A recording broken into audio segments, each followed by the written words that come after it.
Let us now work on creating the switches for the joystick. Okay, we have the direction pad over here and we have the individual circular switches on the right, and then we have the start and stop button or the select and start button in the central location.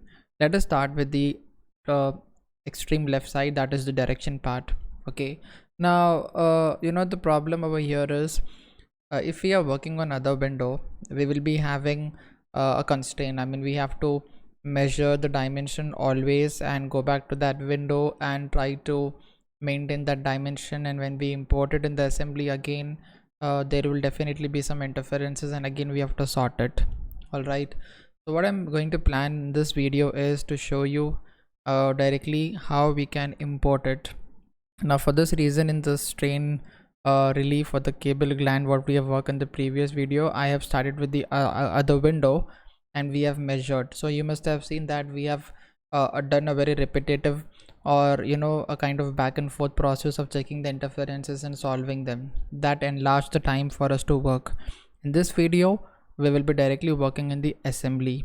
Okay, we will be creating the part in I will be creating a part separately, but we will be working on the CAD modeling for it completely in the assembly from the start or from the first step. All right, now what are we going to do? Firstly is we will be analyzing where the part is going to be fixed and how should be the functionality of the part to be assembled in this joystick.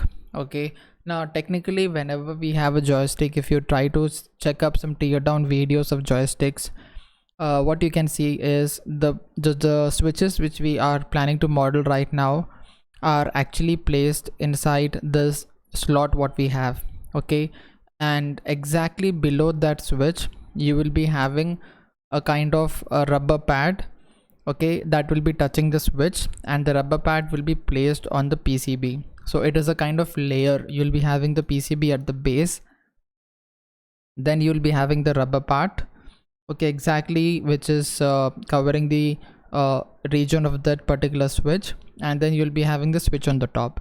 So whenever the user presses a button from the top, the rubber pad is sandwiched between the PCB and the switch, and that rubber pad will be coming in contact with the PCB, and therefore the reaction of that will be happening on the screen. Okay, so we technically do not know as a mechanical engineer what is the functionality of that electrical pad or the PCB and that rubber pad which is in between the switch and the PCB. Okay, so by visual understanding we can assume or we can understand that whenever we are pressing it, the sheet of rubber which is in between the switch and the PCB is coming in contact with the PCB, and therefore that functionality is happening. Okay, now in order to simplify our case, what we will be doing is we will be directly creating the switch, but not the between the rubber sheet which is placed between both of the parts, that is the PCB and the switch. Okay, so we will try to create the switch and we will stop at that position. Okay, so now let us just create a part at first, and I will name it as direction underscore pad. Press enter. So we have this part being created over here, but we don't have anything inside because we haven't started yet. I'll just leave as it is. I'll come to the assembly. We'll come to the model ribbon. Click on assemble. Now if you go to the in session, you can find the direction pad active over here. Now in session is a window which shows the parts which we have recently opened or closed. Okay, now I'll just click on direction pad, click open. The part will not be visible because we haven't created anything, but it is asking us to assemble it. So therefore what we will be doing is we will just go to the default constraint. So it is fully constrained by default, and we will just press OK. That means the part has been imported, but physically we haven't created anything, but it is the part is assumed, the technical part is assembled in this assembly. Now we can just activate this one. All right, so the direction pad which we are creating is active right now. I'll just turn the assembly. I'll hide up this one. This is the lower cover. I'll hide up the assembly. I'll hide up the screw as well. All right, Now I'll just open this model tree of the direction pad and click on top. So you can see this is the top plane for this pad, direction pad. I'll just click on top, align it to normal. I'll click on extrude. Now the direction pad will be placed in between this slot which we have created. I'll just use project and project the outer profile or shape of this plus shape profile. Okay, remember we have to remove the references from the reference tab. I'll just remove all the references, solve it, close it. All right, we have still 2 references, solve it. Okay, if you want you can just convert everything to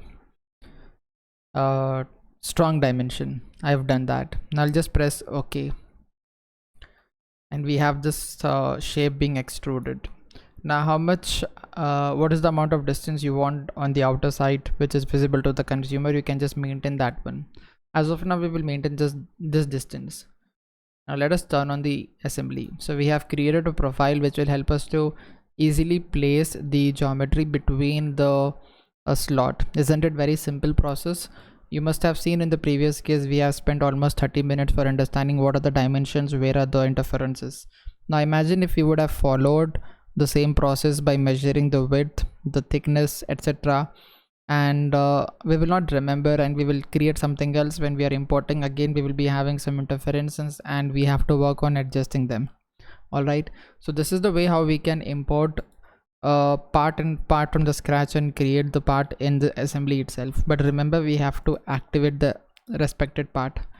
All right, now we will be defining some methodology with which the part will be joined to this plastic plate. Okay, and we will not be using any screws. It will be just fixed on the plastic plate, and it will be then turned around like this. You will be having a rubber sheet below it that will be in contact with PCB. Okay, so all the 3 will be in contact with each other. That is the main goal of the actual joystick. Okay, now this is actually a very thick model which we cannot have in a geometry, so we can go to flexible modeling and click on, sorry, I've clicked on other option and click on offset and move it downward. Let us maintain this thickness as of now, and if you want to move it more inside you can click on offset, slightly push it inward. All right, now what are we going to do is I'll first turn on the assembly and try to explain the logic which I want to try. Okay, so this is a joystick, but we have to see that it is fixing this upper cover, right? So you can see this extrusions. What I'm planning is I'm planning to create a material over here that will come and wrap this this kind of rib what we have created, right, on all the sides. I want them to be wrapped. Okay, I want it to be wrapped.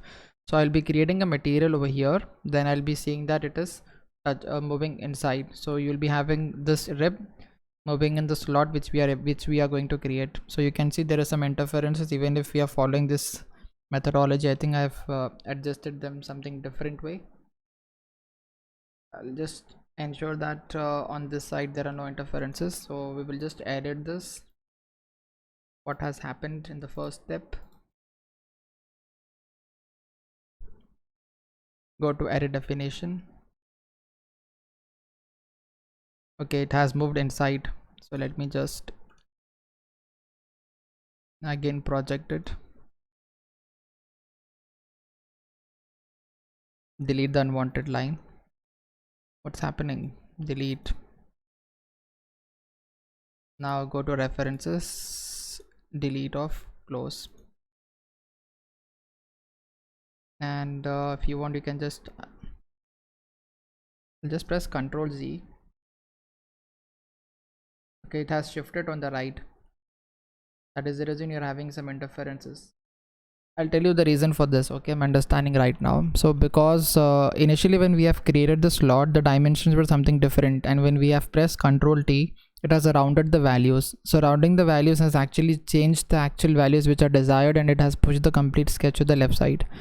All right, that is what has happened. So what we can do is first we can just delete the surfaces which has moved to the right. Those are the vertical surfaces. Alright, now I'll be just clicking on extrude or project and projecting these surfaces. Click on corner and join them appropriately.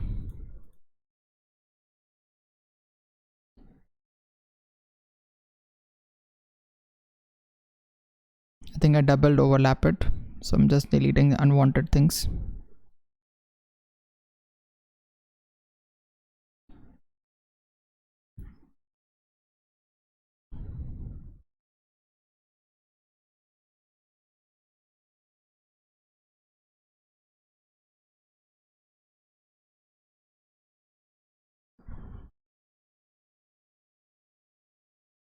This is perfect.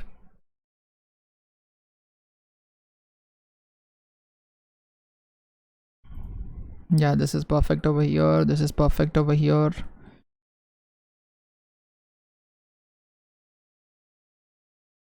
This is perfect right now.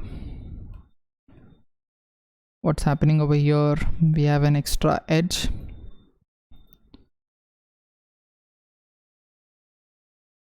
Fine over here. Fine over here.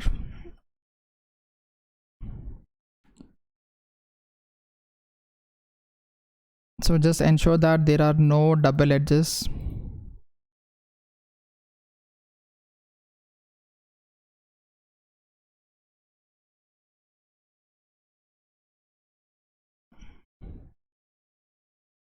I'm just deleting and seeing. Yeah, so there here we have 2 or 3 edges. This is the first, this is the second. All right, so how do I know whether there are 2 edges? You can see these are 1 2 3 3 lines at one place. That is the reason we are getting 3 entities over here. So I just need to delete one, another one, and another one over here. Yeah, now this is perfect. All right. Yeah, so what I was telling is I will be creating an extrusion over here, and this extrusion will be wrapping this rib over here. Okay, so what we will be doing is, firstly we will select the surface, we will click on extrude, and we will be trying to create an extrude from here till here. I'll delete the references. Now do not press Ctrl T, because sometimes, you know, if this is 0.175, it has to be 0.175 technically. Okay, but if I'm selecting this and pressing Ctrl T, it is completely changing its dimension. See, it's becoming 1.18. all right, so I'll just press Ctrl Z, and I want it to be 0.175. so how do you do it? I mean, how do you maintain that value? You can just select the value, and you can hold right click, untick the rounded value, again select.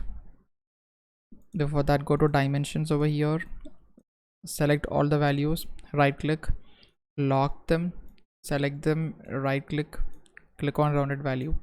So the value will be converted to strong dimension, but it will not be having any change in the values. All right, like how we have observed a while ago. Now this is first extrusion what I'm doing, and I'll be doing the extrusion on the other side as well. So imagine this is the wrapping rib which we are creating, and we will connect both of the surfaces with the material on top. For I'll just try to mirror it. I don't know why mirror is not working. So I'm finding some bugs in Creo 8, the free version, the educational version. Let me delete the upper block. All right, so this extrusion will be on the other side. Up to what distance? I'll just press OK as of now. It should be this distance. Go to analysis, distance, select the surface, hold control, select this. That is 0.09. So I'll select this, edit this, 0.09. so you must be wondering, why am I creating at certain distance? Okay, the next task what I'm going to do is I'll be connecting these two surfaces together. All right, that is my main goal, and that surfaces should be connected with a material having the depth of 0.040. So I'll just click this surface,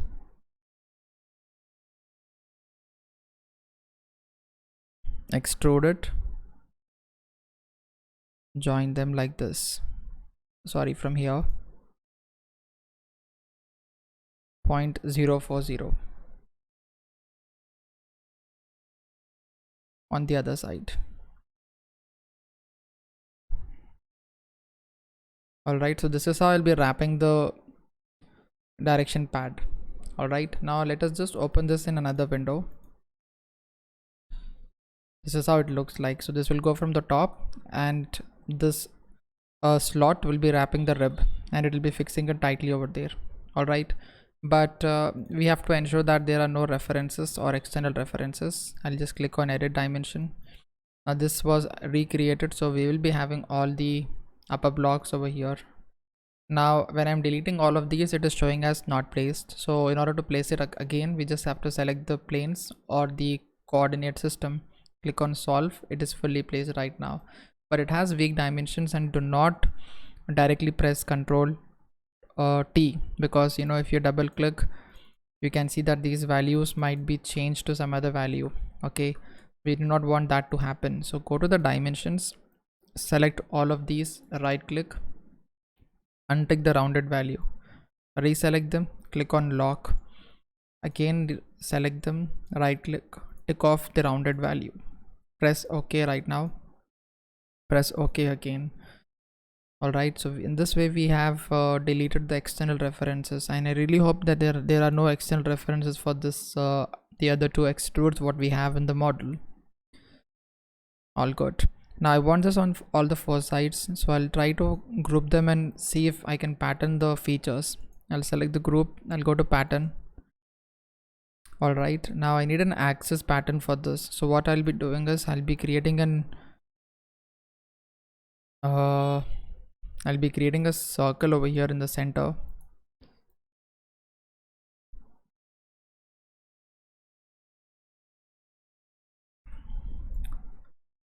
Alright, and I'll just push it inside, kind of hole, but not too deep. And I'll be creating one axis over here. Now I'll just select this and pattern it, and but I need to see that this hole is created before it, so that the axis is visible for me. Just delete this. I'll select this and go to pattern, dimension. I'll just go to axis pattern, and I'll define an axis right now. Press OK. So by default four sides are being selected. I'll just press OK. Okay, so this is happening. The reason is because the length is not equal to width, so we have to create the same geometry for these two sides. Okay, so what I'll be doing is I'll edit the pattern, and I'll just untick this one so that the features are not reflected on this side. Isn't it cool? Now we can just press Ctrl T and come back to the main assembly and see whether we got this on this side. All right, so let us just try to create the same thing on the other side. So I'll be pausing the video and recreate them on the other side, but I want you to try on your own and do the same thing. All right, so let us just catch up in the next video with the final version.